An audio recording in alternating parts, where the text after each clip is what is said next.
Top headlines from U.S. newspapers every weekday at patspapers.com. Here's our lead story on this Tuesday. 36 hours at sea, 30 miles off the Florida coast, and there he was. Rescuers saved Nick Schuyler, who had been clinging to the boat he was on with his football buddies when it capsized.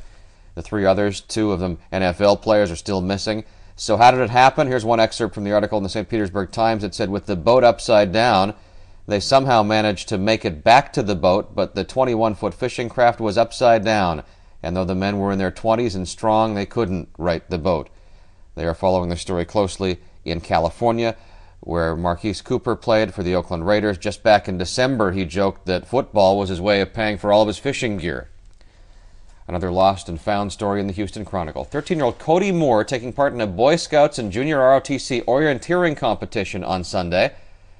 So much for orienteering. He was lost in the woods as the sun set. Temperatures dropped to 26 degrees overnight. Thankfully, Cody was found once the sun came up Monday morning. There are stock market charts on the front page of many U.S. newspapers, and the arrows are all pointing down. The headline in USA Today says it was an investor bloodbath. Writer Adam Schell with the main story, who says if there was ever a symbol of investors' lack of confidence in the government's ability to stem the financial crisis, it was the Dow, plunging to levels not seen since April 1997. The Wall Street Journal's lead story says investors appeared to be giving up hope and girding for a prolonged recession. There is something new at the top of the front page of the Wall Street Journal. It's a tease to the new sports page. We heard about a month ago that the Journal was thinking of introducing a sports page because of its early deadline. This newspaper is really not in the position to report last night's scores, so this is likely to be more of a big picture look at sports. Two stories on Twitter caught my eye this morning. First, the Chicago Tribune, which says tweets have taken over Capitol Hill. Even John McCain, who once claimed he didn't know how to use a computer, was busy Monday tweeting earmarks to a spending bill. On the West Coast, the LA Times reports actors using Twitter as a way to manage their public image. In a climate where celebrity reporting can be harsh, the Times story appears in the business section, and it does ask the question, now that everyone's twittering about the service, will the company's founders actually be able to make some money at this? Louisiana Governor Bobby Jindal would rather be boring than corrupt. The governor, criticized over his Mr. Rogers-like Republican response speech following President Obama's congressional address last week, is stressing the substance of his speech. He was asked whether he had a speaking coach, to which he gave an honest answer. He said, "Obviously I didn't." President Obama moving away from a missile defense system. A New York Times report describes a letter quietly sent to Russia, where the president said he would back off a missile defense system if Russia would work to stop Iran from developing long-range weapons.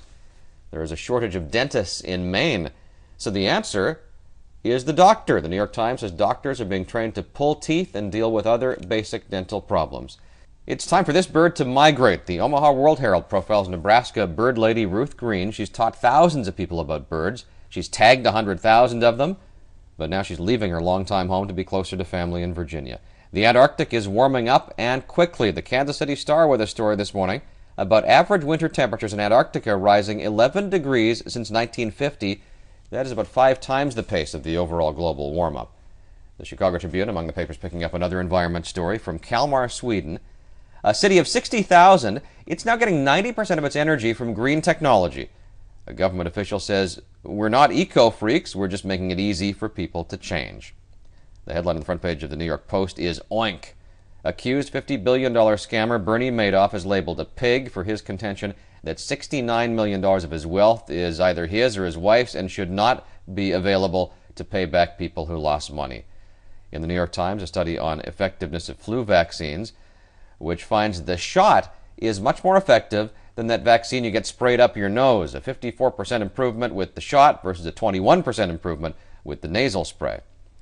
Finally, also from the Times, a study has determined TV is actually better with the commercials.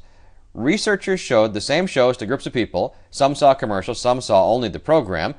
The people who watched with the commercials got more enjoyment. The experts say interrupting certain experiences can actually make them more pleasurable. Each weekday we thin it out so you don't have to. You can find links to all of these stories on the main page at our website, patspapers.com.